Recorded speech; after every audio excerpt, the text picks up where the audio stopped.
बिहार विधानसभा चुनाव और पर्व त्योहारों को मद्देनजर कर मधेपुरा पुलिस सघन वाहन जांच अभियान चला रही है। इसी दौरान उदाकिशुनगंज पुलिस ने एक बड़ी सफलता हासिल की है।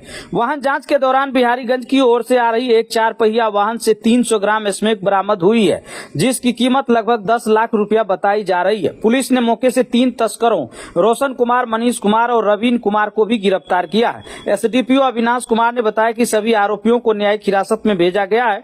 पुलिस यह जांच कर रही है कि इस तस्करी के पीछे और कौन लोग शामिल हैं।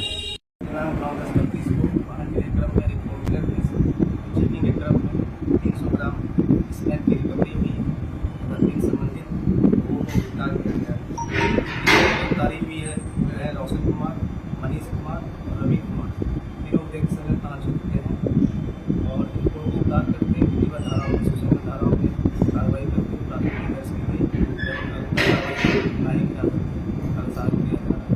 और कोई मामला इतना आपराधिक इतिहास खंगाला जा रहा है।